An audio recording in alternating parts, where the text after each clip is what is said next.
When somebody comes into my office and they're facing losing their teeth, or they've been missing their teeth for a long time and they're considering replacing them with either a denture or a denture that's supported by some dental implants, fear and anxiety are pretty common. So I think it just helps to know what to expect. I do kind of believe that one of the biggest fears we have is the fear of the unknown. So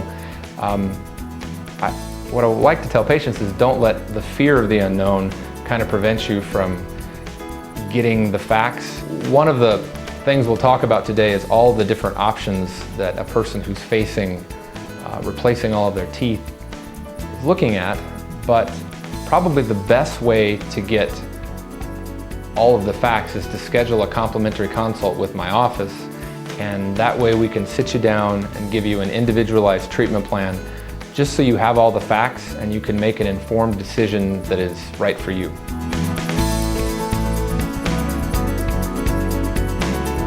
A patient that presents to our office who is struggling with failing or missing teeth typically has three options to replace all of their teeth in their mouth. One of the options is something called a removable denture.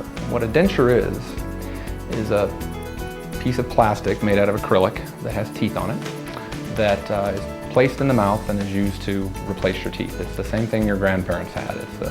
It's a tried and true method for replacing teeth.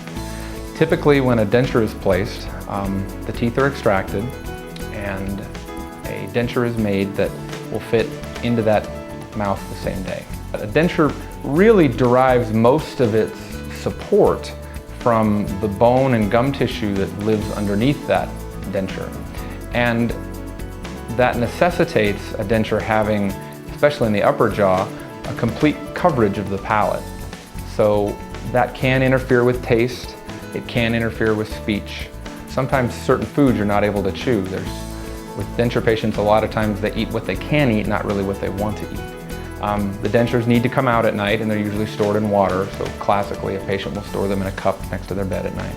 A denture is probably the least expensive option. A denture is probably the fastest option.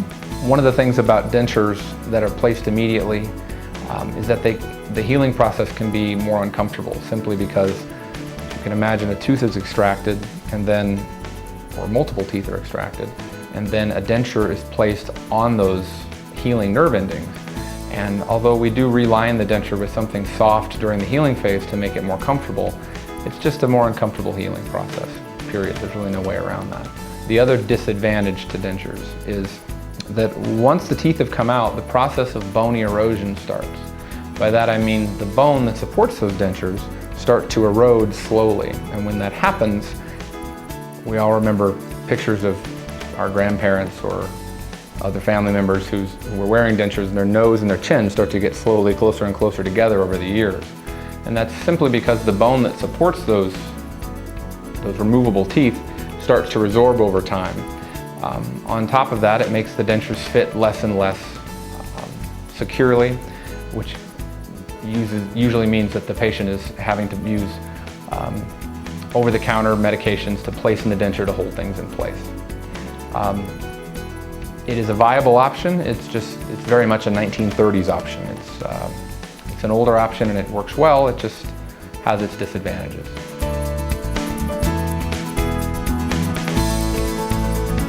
So the second option for someone who's considering replacing all of their teeth is a denture supported by implants, and the denture is removable. So by that I mean the denture comes in and out at night, but it is additionally stabilized by something called a dental implant, which is a titanium cylinder designed to replace the root of a tooth, or in this case, help support a denture. Typically, on the upper jaw, somewhere between 4 and 6 implants would need to be placed, and on the lower jaw, somewhere between 2 and 4 implants are usually placed. Because the denture is removable, the implants need to be placed straight up and down, parallel to each other. As long as the patient has enough bone to do this, it's very feasible to place 4 implants that are placed the day of surgery. They're usually covered up and a regular denture is worn for somewhere between 3 and 6 months before they're what's called uncovered and attached to a denture. First off, in the upper jaw, the palate can be removed. Once that palate is removed, it helps with taste, it helps with speech, things of that nature.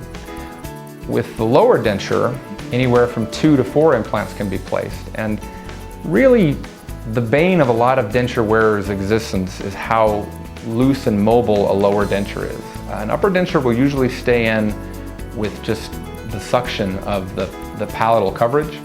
The lower denture tends to not stay in as well, especially after they've been wearing it for a long time. Because there's really no suction holding that denture in. It will move based on just the fact that it really only derives its support from those bones and gum tissue that supports the denture.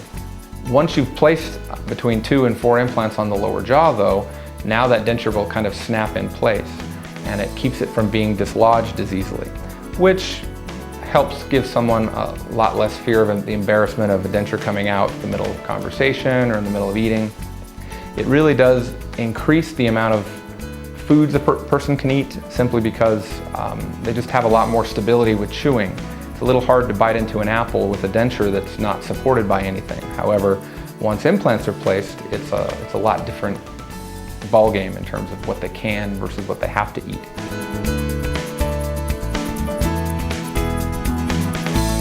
In the last 10 years or so, one of the procedures that's been really kind of a breakthrough for patients is something called an immediate fixed hybrid denture, or also known as an all-on-4 procedure. What this boils down to is essentially somebody who has been struggling with failing or missing teeth and needs to have all of their teeth extracted or has been missing their teeth for a long time. It is feasible to place between 4 and 6 implants in the upper jaw and 4 and 6 implants in the lower jaw to support an immediate acrylic bridge that's attached rigidly to those implants. Some of the biggest advantages we have to a fixed hybrid denture or an all-on-4 denture is that the implants can be placed at angles, and when they're placed at angles, they can be angled to avoid needing to do certain types of bone grafting. This option would allow immediate function on the implants because they are all rigidly splinted together with a fixed bridge that is made the day of surgery. So a patient would come into the office, have this procedure done, and leave with teeth that they can smile and chew and talk with like regular teeth. Typically, 4 months later, a final bridge is fabricated that would splint all of those implants together and allow for the patient to basically have replaced all of their teeth in a single stroke. Big advantages to this particular type of procedure is, first off, the immediate function. They're not chewing on dentures that can be dislodged very easily. They're chewing on teeth that are being completely supported by those implants. The second big advantage is the recovery is typically a lot less uncomfortable, and it's simply because a denture and all that plastic is not pushing on healing nerve endings and making it really sore. The implants are completely supporting the prosthesis. And lastly, one of the nicest things about this particular procedure is if done correctly, there can just be one surgery and you're done. It's over with. It very much allows the patient to eat what they want to eat, not what they have to eat. They lose the fear of embarrassment of the teeth coming out. They don't have to have teeth that come out and get put in a cup.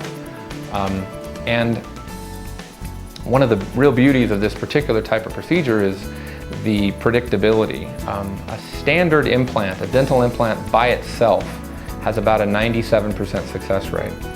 When the studies that have been done looking at all-on-4 procedures, the success rates in the upper jaw were in the high 98%.